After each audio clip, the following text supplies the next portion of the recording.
everyone, and welcome. If you've watched my channel previously, welcome back. If this is your first time, well, my name's Jack. I'm interested in folklore and heritage within Staffordshire. Usually I do pre-recorded content, but I'm deciding to experiment with a bit of a live format for things that are topical. Today's discussion is going to be about the closure of the Cannock Chase Museum and the Prince of Wales Theatre by Cannock Chase District Council. We're going to go over the proposal, some background and history to the sites, going to get into some of the discourse around it, and then we're going to have a look what, if anything, you can do about it. So first off, to set the scene, I've got a little clip here from Midlands Today, and that's just going to give you an idea what's going on.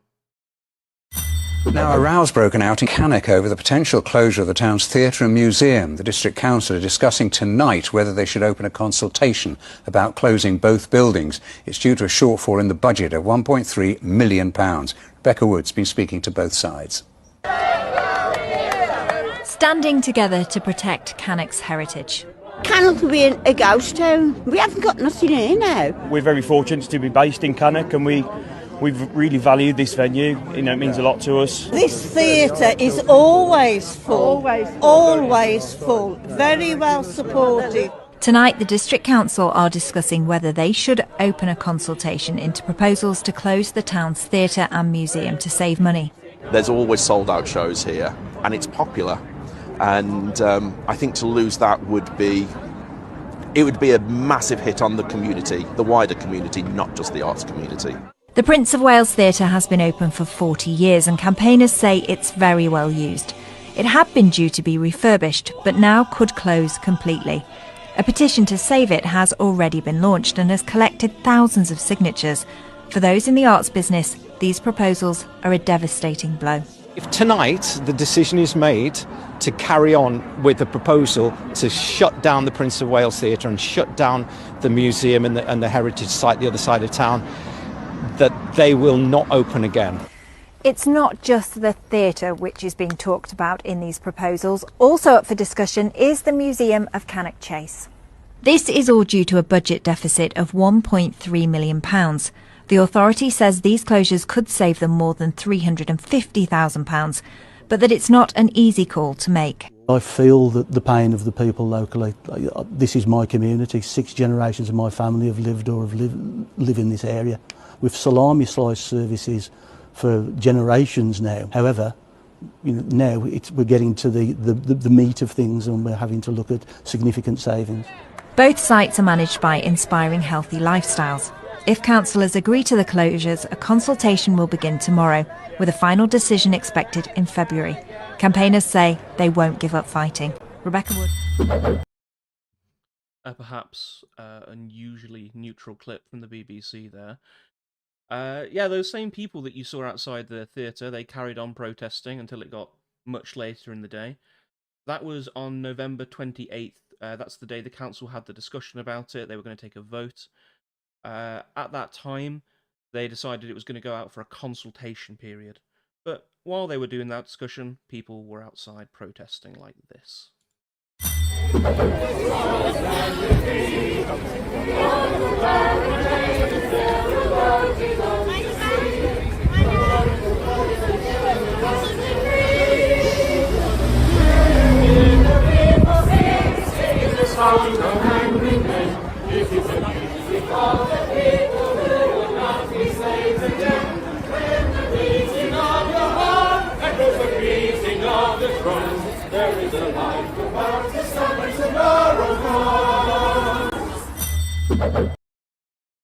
think it's fairly obvious that the people in that clip had a primary concern for the theatre, which anecdotally does seem to have taken centre stage on the issue. As a result, I'm probably going to focus more on the museum because that's more my sphere of interest, but they do go hand in hand. So what I thought is we'd head over, we'd start going through the stories, we'd go through responses to it, and we'd read the proposals. Sorry, this is the main news article that talks about the closing of the museum and the theatre. It's over a £1.3 million shortfall in the budget, and the council think that closing the museum... Turn it up, man. Would people let me know if you can hear me now, or if I'm still muted or too quiet. Thumbs up. Okay, fantastic. I'll carry on then. So the shortfall is supposed to be £1.3 million. Closing it is going to save £350,000. Where they're going to get the other 3/4 of that shortfall, no information has of yet been forthcoming. And I don't see it being discussed either. Some people are talking out against this, certain well-known in the theatre industry directors, such as Andy Rice. If you know who he is, speak up, because I don't have the foggiest, but he's got the right of it. He's saying that the closure is going to affect a lot of people, including those who would lose their jobs. There are people who are employed both at the theatre and at the Museum of Cannock Chase who will just be lost because of this. The theatre and the museum actually aren't owned any longer by... Well, they're owned by Cannock Chase Council, but the management has been tendered out to a charity called Inspiring Healthy Lifestyles. They got the contract in 2012, and it was a 10-year contract. It's been going since then. Obviously, it's gone a little bit beyond that, but it was, I believe, extended for 5 years at least. So them cancelling now is a bit of a surprise to everyone involved. Inspiring Healthy Lifestyles manages the theatre, the museum, and the leisure centres in the county, but nowhere outside the county. So if they lost the theatre and the museums, they'd just be handling the leisure centres in, Staffordshire. There was a Freedom of Information request that I was able to find about the relationship between Cannock Chase District Council and Inspiring Healthy Lifestyles.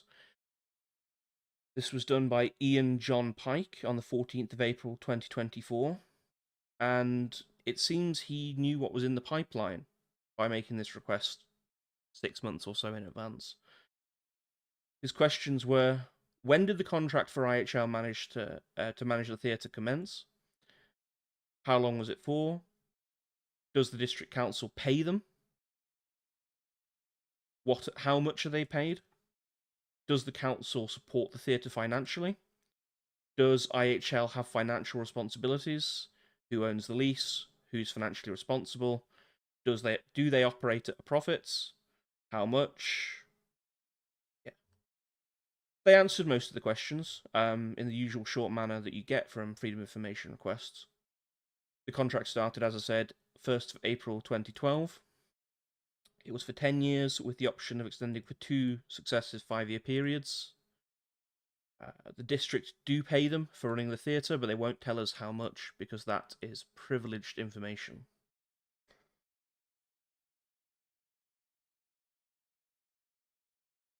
There is a lease between Cannock Chase District Council and Inspiring Healthy Lifestyles, but it does not operate at a profit, which is important. The theatre is currently operated at a loss. This doesn't mean the museum as well, but just the theatre, although I do imagine the museum also operates at a total loss, because it's free for admission. Staff are employed by IHL, not Cannock Chase District Council, but if IHL lose the contract because they're closed, then the staff will lose their jobs. I happen to know as well that at least the staff at the museum have already had an official notice of redundancy, that their jobs are at risk. So it's not they have been made redundant, but they have had the notification that their jobs are at risk, which I think they had to do once it was already in the papers. You couldn't not notify them that their jobs are at risk, because it's kind of not debatable at that point. Moving on to the museum, a bit more than the theatre. If you're from the area, you might know. If you're not from the area, then you might not be aware of Cannock Chase's connection to coal mining. The Black Country, which is slightly south of us, has a very long and storied history, which you'll find out at the Black Country Living Museum, but so do we. If you go to the blog of Brownhill's Bob, you'll find a whole wealth of resources uploaded by a local man from Heath Hayes called Reg Fullerlove. I'll pop it here and cycle through slightly. You'll see a picture of Mr. Fullerlove. He's a lovely gentleman, and he's very passionate about local history. He has kept a whole slew of documents on everything from shops to house numbers to family names, nicknames, and why they were. Some of the information he's very free with. Some of the information he'd rather keep under his hat for as long as possible, because especially the nicknames, some of them weren't particularly pleasant. They were very jokey at the time, but if you found out your granddad was called Pigface, something, you might be a little bit offended further down the line. So anything like that, he has recorded it, but he's not going to release for as long as possible.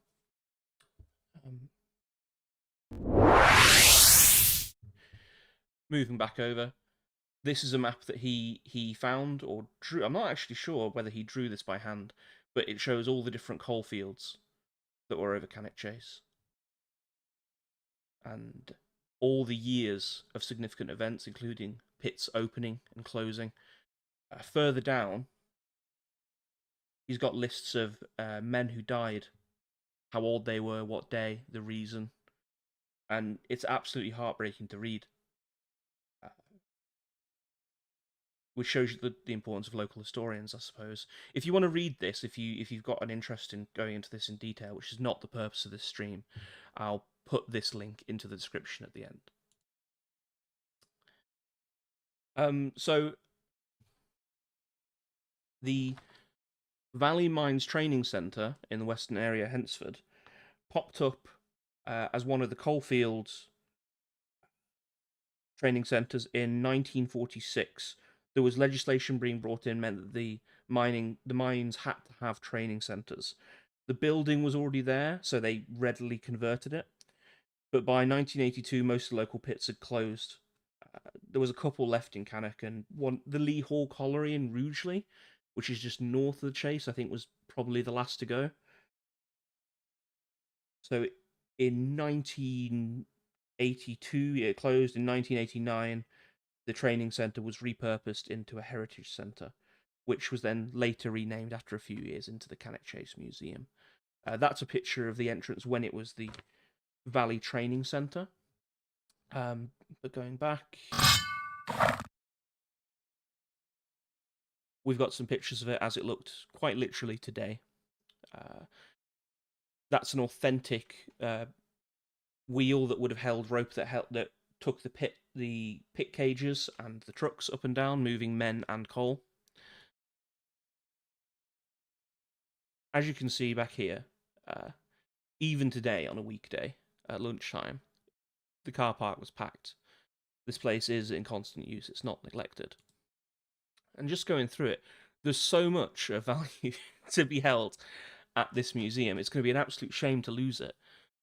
For such a small building, it's probably one of the most valuable museums in terms of information per square foot that I think I've ever been inside of. So I've got a few pictures that will show you things. If you look up the top left there, that sign that says Hensford Courier, that's a ghost sign that was part of an old shop in Hensford, and when there was a refit done several years ago, they found it under all the old signage facade, and they took it off, cleaned it up. They had it professionally retouched up, and then there it is. First thing you see when you walk into the Cannock Chase Museum. There's just boards and boards with lots of history on things that I've covered, things that I haven't covered, ranging from the Pagets, the coalfield itself, certain donors. This is very important. This is Brindley Village, which was a village that popped up over on Cannock Chase in the huts that were there from World War II. They were converted into dwellings and became a village that was centred around the hostel, but they got moved out of there several decades ago, and the village has entirely been reclaimed by the forest now. I'll do a full video on that at some point. But there's all these things that, unless I did a video on them, unless you found them elsewhere, I don't know where you'd come across this information other than the museum. They also have an art gallery for people to come by and exhibit things, and this is very important for local artists. Fully accessible. There's a whole room for children to just come by and play with. At the moment, no one was using that. It's a school day. But if you've got kids, this is free admission. And there's all these toys here that have been donated from the 90s, 80s, 70s. If you went there, I'm sure you'd see your childhood on display, which is... It's quite an experience, actually.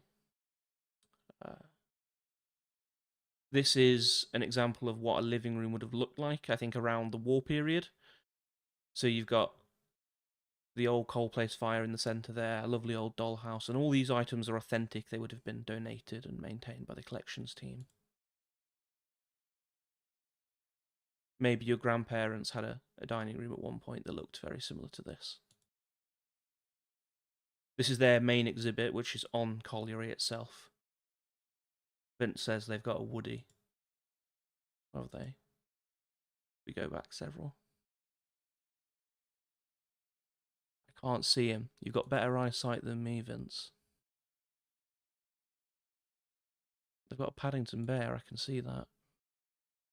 Oh, do you mean the fire? Do you mean the fire is wood burning, not coal burning? Is that what you mean? We'll catch up. Yeah, this is the main mining exhibit, and this tells you everything about Colliery itself. This is, again, one of those wheels that was outside the front. This is how it would have worked getting things up and down. These are various knickknacks that miners either carved or held on them when they went down into the mines. If you can just see there in the centre, that tiny little square one, and the one to its left, actually, the ones that look a little bit like books, those are Bibles that have carved out of coal from the collieries of Cannock Chase. This is an interesting thing. You're given the opportunity to put clothing on and helmets and dress as a miner, and then you're able to go put a token on, as you would have done, so people knew you were down in the mine, and you can head through these doors that are just to the right of this cabinet, and there's a whole darkened experience where sounds of the pit play, and you're in complete darkness apart from one or two small, what they call Davy lamps. It's only a very small room. There's not a lot to see in there, particularly with it being so dark, but I think it does give the experience very effectively.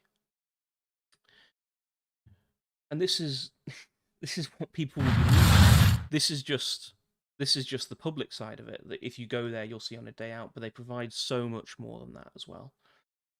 Not least of all, their collections.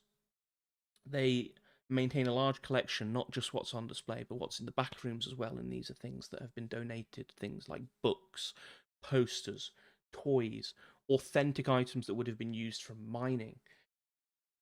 The entire history of Cannock Chase that we've got collected is probably in that collection centre, and it's not been digitised yet either. It's all just, as it would have been decades ago when it first opened, written down in paper catalogues and kept in boxes.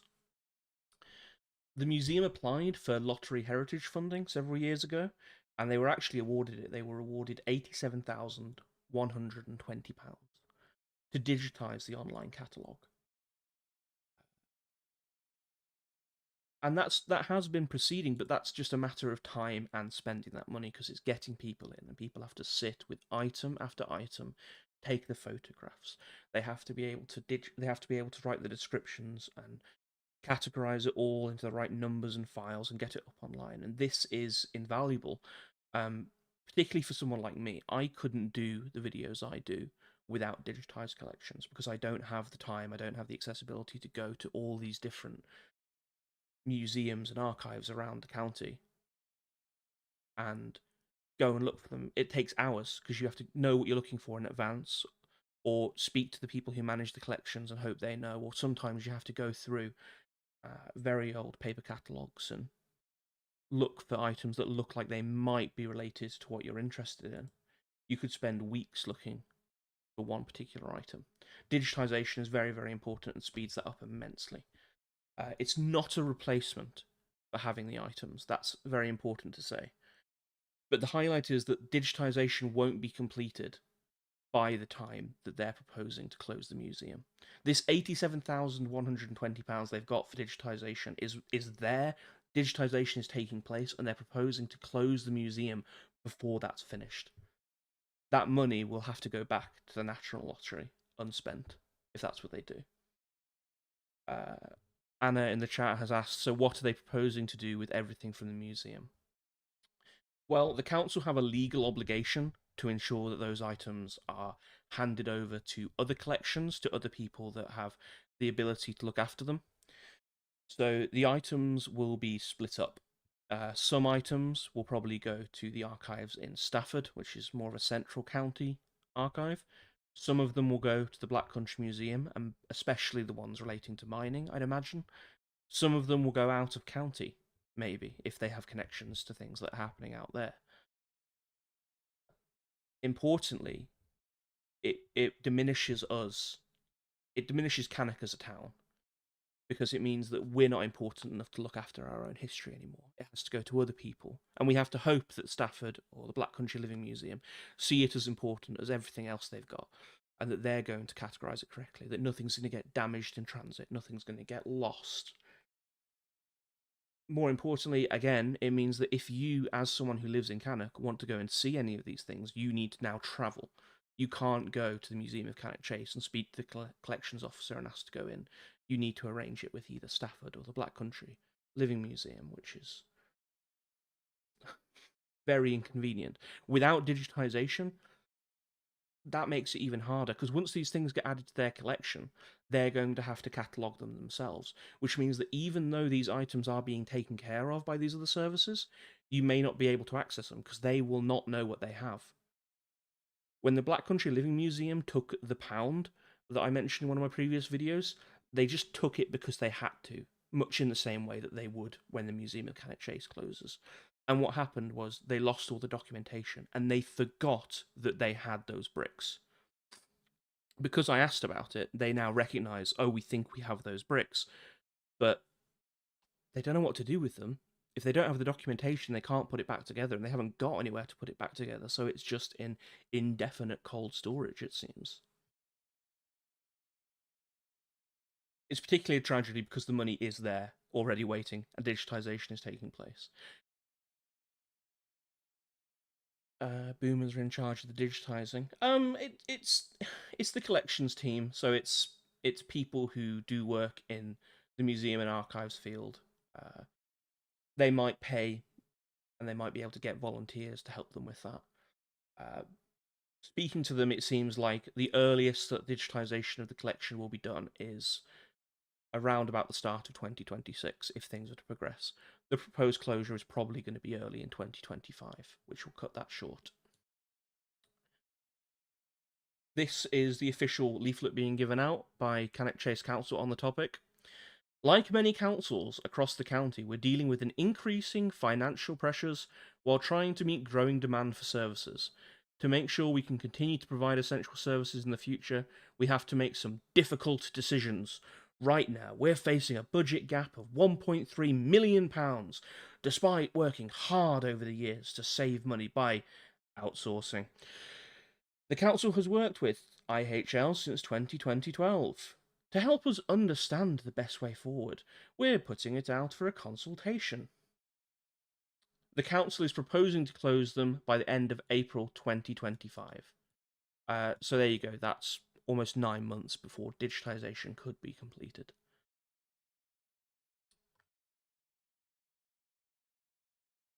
They're going to hold a number of drop-in sessions for consultations, but I won't share my thoughts on that just yet. We'll carry on, and I'll come to that at the end. This is very interesting. So, the background to this budget shortfall is something that needs to be talked about as well. The council was given £8.75 million to spend on regeneration. This is largely knocking down the old, car park that's on the central shopping area. The one that's riddled with ASR that no one can park in has been closed for a decade now. And they're planning to turn it into something much like this photo here. Where is it? But due to volatility of construction cost and inflation, the project set out is not currently deliverable.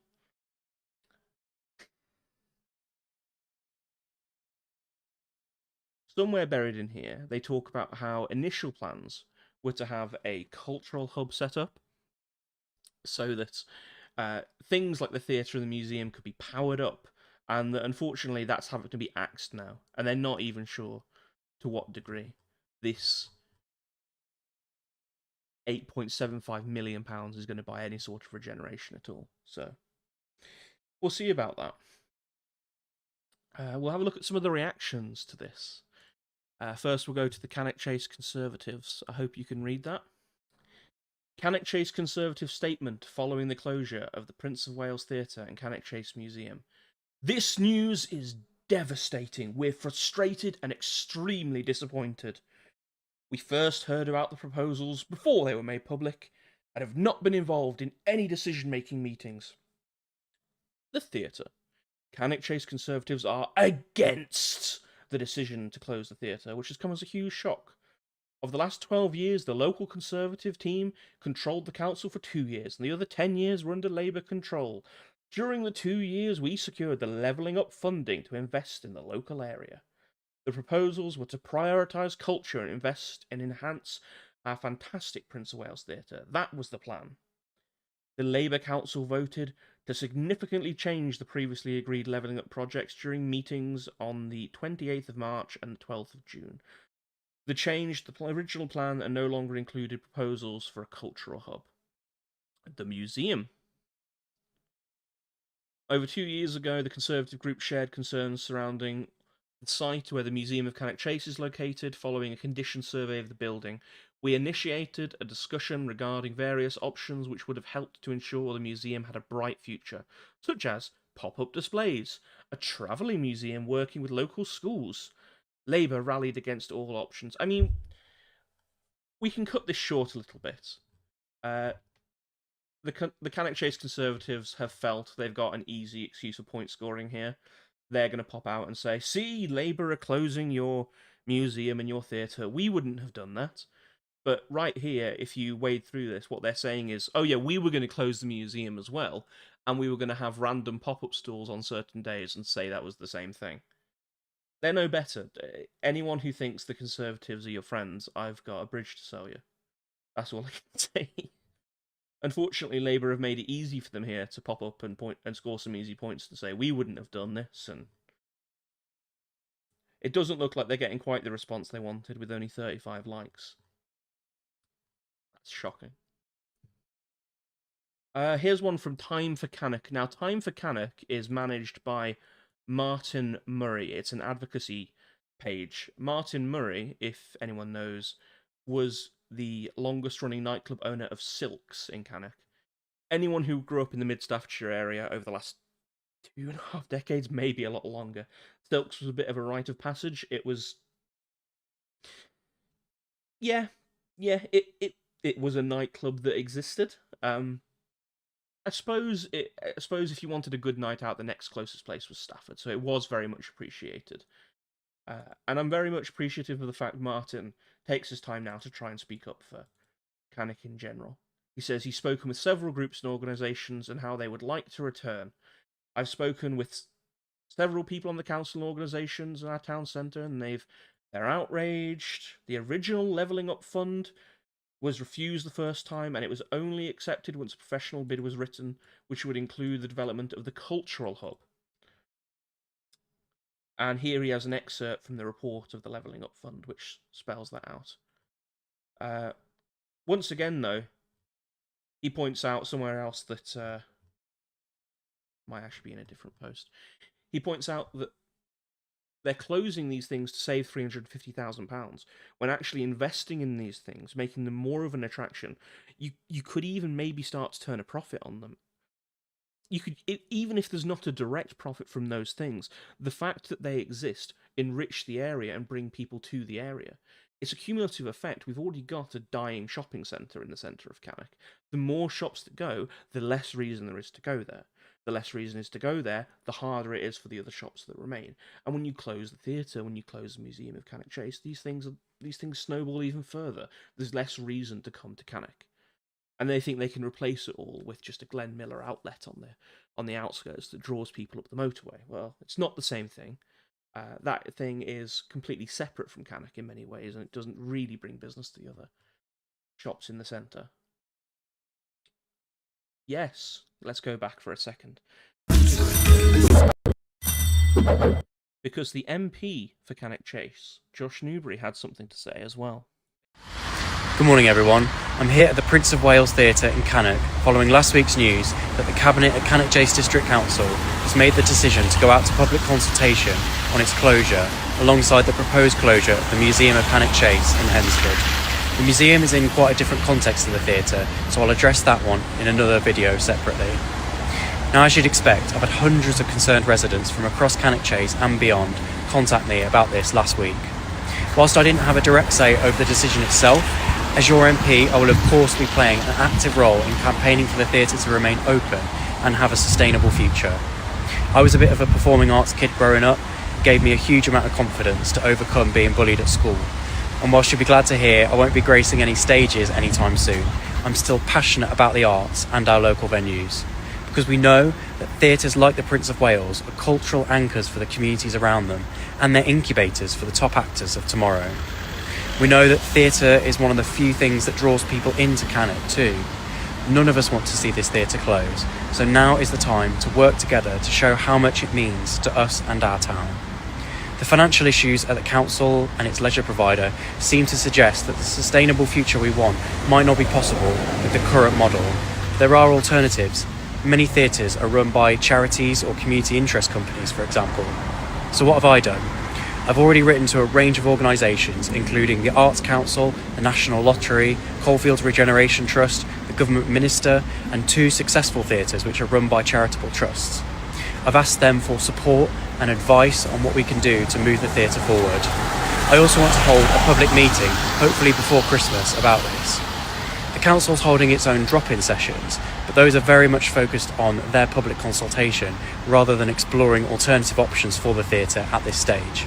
If you'd be interested in coming to a meeting to talk about the theatre's future, please drop me an email. I will of course be inviting everyone who's already written to me about the proposed closure. So yeah, following that, I know what you might be thinking about him, and you're right.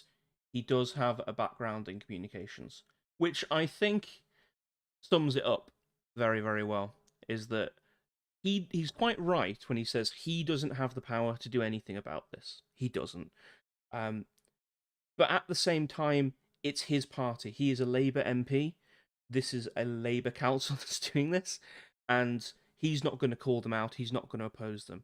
He's playing the good cop to their bad cop. In fact, a lot of MPs who don't sit very high in the government these days, you could probably categorise them very accurately as public relations officials and a bum in a seat to represent the power of the party that's ruling.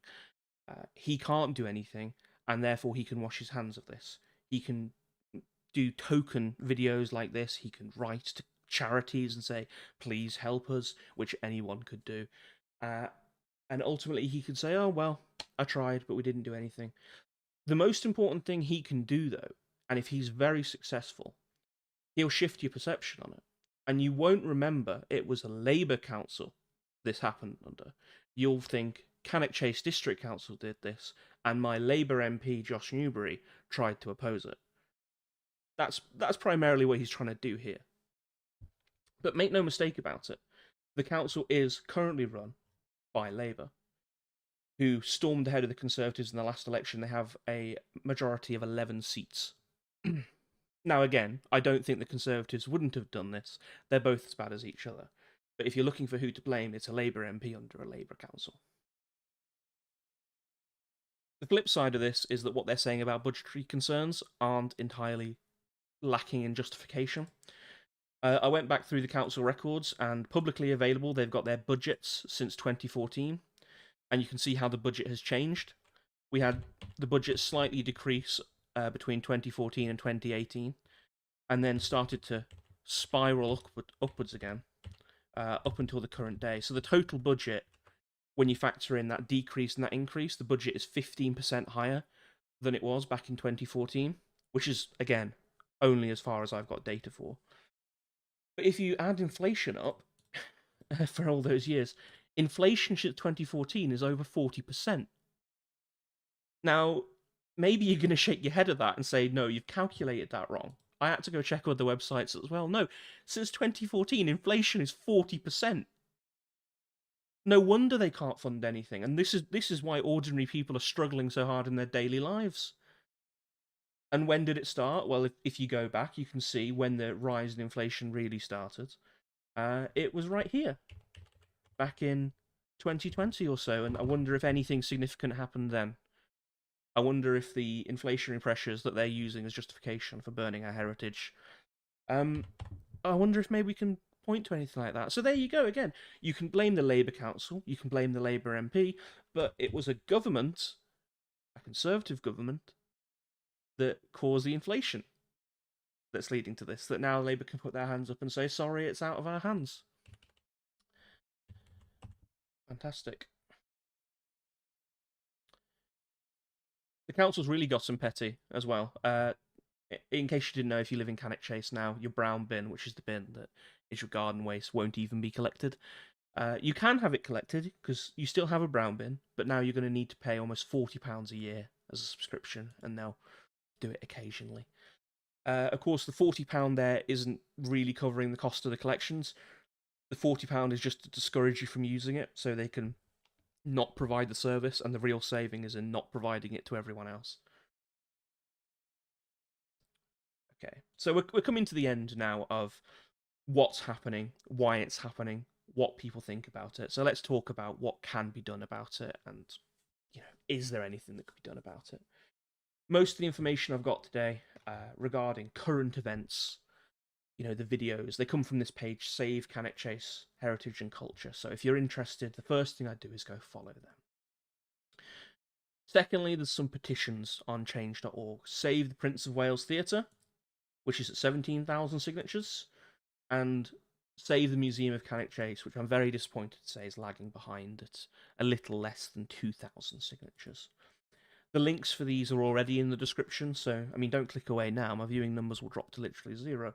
But after the stream, please go click on them. Consider filling them out. I don't think that number being at 9:15 is going to change their mind, but it's an investiture. It's a time investment, the paying off equation, isn't it? And every number we can get, we can say we did what we could. The last thing, if you live in the area, you can fill in their consultation survey, which again, the link is in the description. You're going to go to their website, and it's right at the top on the banner. Click here to participate. It will take you through here. And I thought it would be fun if we went through one of them together. So, this summarizes again what I've already said and what it says on other things elsewhere. If you'd somehow found your way to this consultation without any background, this would fill you in. Are you responding as... Yeah, okay. I'm responding as an MP, obviously. Obviously, there's enough people doing it that we're going to include that as a text box. If you're a representative of a group or member, put the member here. I'm just going to put English for that one. Your age. I'm a boomer. Everyone is. I'll blend in with the rest that way. Postcode.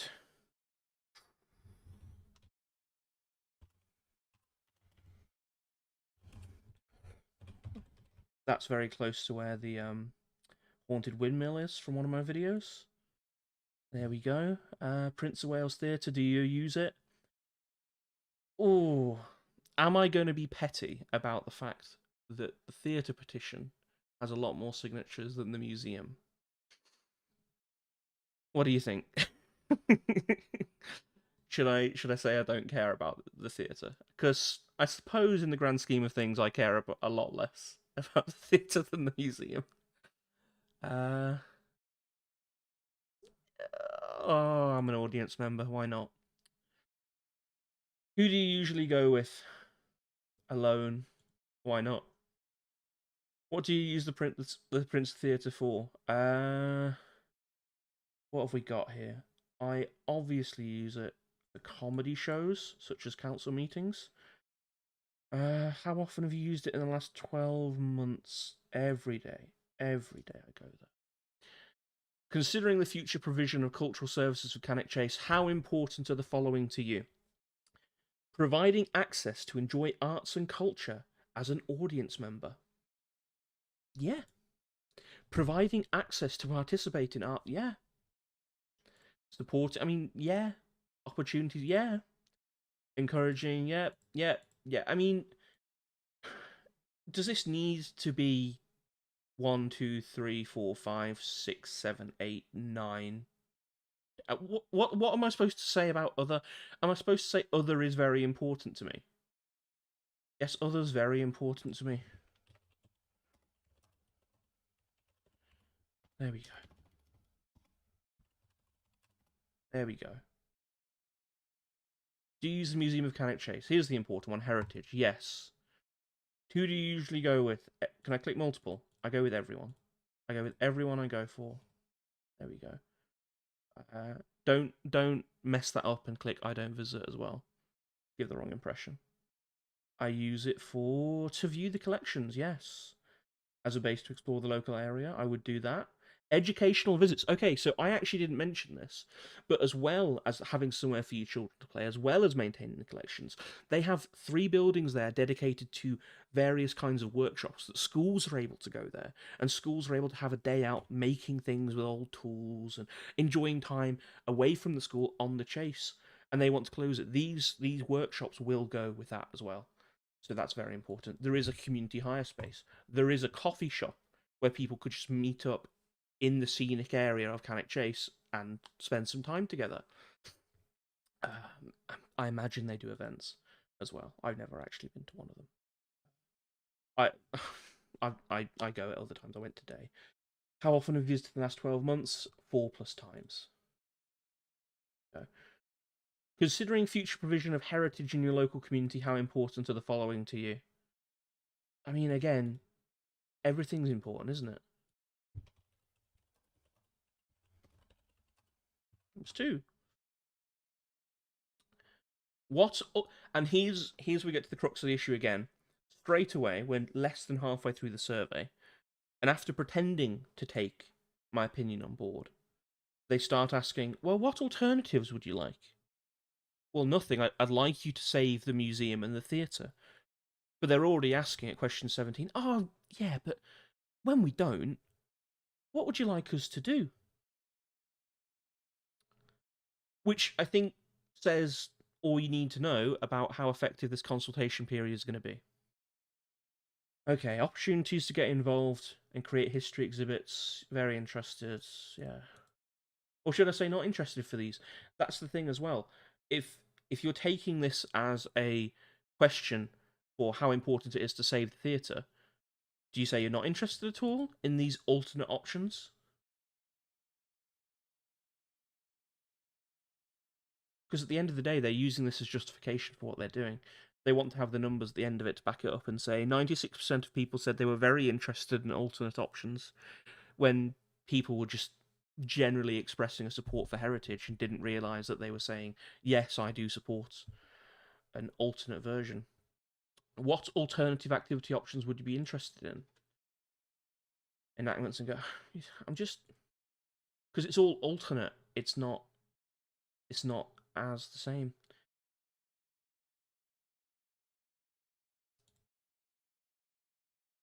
Yeah. Please indicate which you would like to most likely access. An online heritage offer. Well, yes.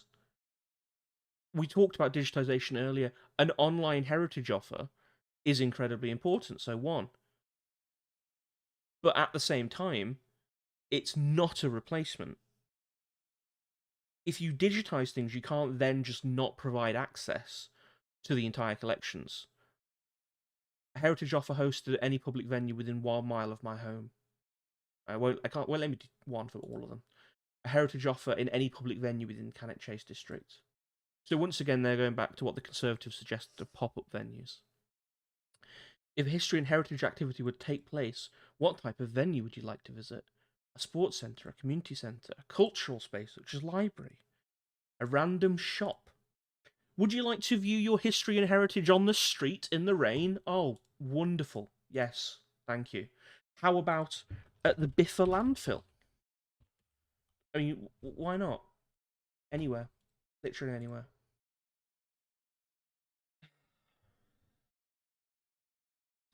In terms of making these collections accessible, useful, and enjoyable, how important are the following to you? The collections are accessible and available for the public online. That is very important, that the collections are accessible and available to the public to see in person. That is immensely important, more important than the first one. That the collections are available to see in a regularly changing touring exhibition. Yes, that's very, very important. That the presentation of collections supports the education of people of all ages, so we can learn about the past through facts and evidence. Okay, yes, very important. Connecting heritage with well-being and making programs that appeal to older generations, people with disabilities, and other specific health needs. What does that look like? Yeah. Developing support for local history groups. Yeah, okay. Creating opportunities for local people to create their own exhibitions and tell stories. No. No. I don't need the competition.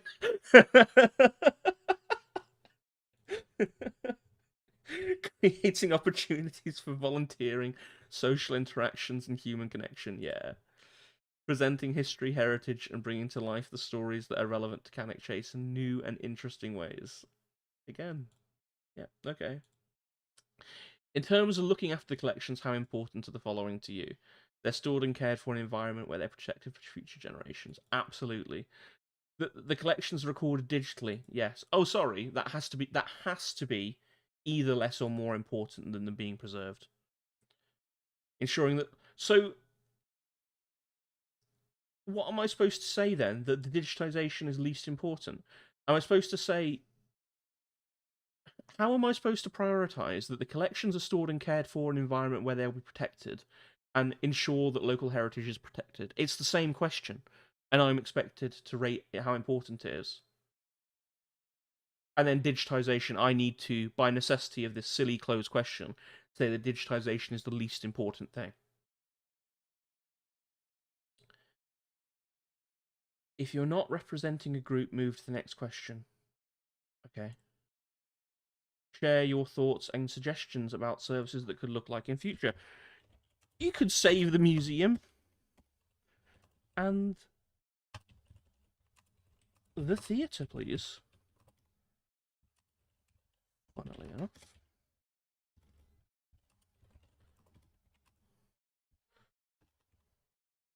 There we go. Okay. And submit. Fantastic. So there we go. The important stuff. An absolute mess of a survey that they've put out, and I think you'll agree that looking at it, it seems they've already made up their minds. The Labour MP is saying, I can't do anything about it, my hands are tied. The Form's already saying, what else can we do about it? The staff have had their early warning of redundancy, and they've picked a closing date, which is the end of April. So forgive me for being a little bit dubious that this is going to go anywhere. I think they've already made their minds up about closing the museum and the theatre. I think it's a foregone conclusion at this point. I wish everyone who wishes to resist it and protest it the best of luck. I very much hope they listen. There's a lot of sensible things that could be done to preserve it. They're already talking about bringing in other charities to try and save the Prince of Wales Theatre. There's a group called Equity. There's a union that's trying to do something about it. No one's really talking about the museum. There are other charities that could help with that as well. Not just the managing, but the building as well. But the council doesn't seem to want to explore that option. The staff, I think, are looking into it themselves, but they have limited power to decide what ultimately happens. So there you go. That's the whole story from start to finish. The absolute mess of it. What can I say about it in closing? Yes, heritage and culture are always going to burn a hole in your pocket. Nobody becomes a very rich folklorist. Nobody becomes rich because they keep all their old items from World War II, and unless you've got a collectible, and then you sell it for profit, I suppose. But heritage and culture doesn't make a lot of money. It's something that's the pride of a people. It's the pride of a town. It's the pride of a village. It's the pride of a street. It's the pride of a nation. And those things cost money for upkeep. If you're not willing to spend that money, then you lose it. You lose it. To start with, it can be hard to bring it back once it's gone, and after a short time, it's impossible. And you've lost that link with the past then, and you are lesser for it. Councils at the moment of this are looking at this as a purely economic equation. They have a budget shortfall. This is something they do not legally have to provide, and they can axe, so they want to do so. Because then they'll have more money to spend on traffic cameras, temporary accommodation for people in hotels. I don't know. Maybe they'll fix 2 more potholes a year. Sounds about right. I think we're being generous with that. If you look at this as an economic equation, maybe it makes sense. If you look at this from a moral standpoint, from caring about the community of Cannock, then it's an absolute travesty. The Labour Council should be ashamed of themselves. The Labour MP should be ashamed of himself. Cannock Chase, the Conservatives should be ashamed of themselves, pretending they're better when they're not. In their own plans, they admit that they would have closed the museum as well. It's a bit of a bum note to end on, and unfortunately I don't think that this is going to be the only stream of this kind. I think other things are going to happen in the county, and I'm going to have to report on them in the same way. But we can hold out hope that things will start to get better, and maybe we'll have some wins, maybe we'll have some positive ones down the line. I hope if you've come along, you've enjoyed yourself. I hope maybe you'd consider coming back next time. Let me know how this went, if you thought I was any good, if you enjoyed it, if there's things I could improve. Maybe not being muted for 2 minutes near the start would help the retention of numbers. We'll see. But thank you very much. Thanks everyone for coming along. I think it's gone quite well, and I hope you have a great evening. Enjoy yourselves. I'm going to play something on the way out now. Maybe some of you will recognise it. Sing on Cannock and fortunes, all on midsummer's morn. Surely we say of no little thing in old Cannock and born. Oh, do not tell the priest of light to hear with gullet and sin, but creeping out the woods all night, the country summer in.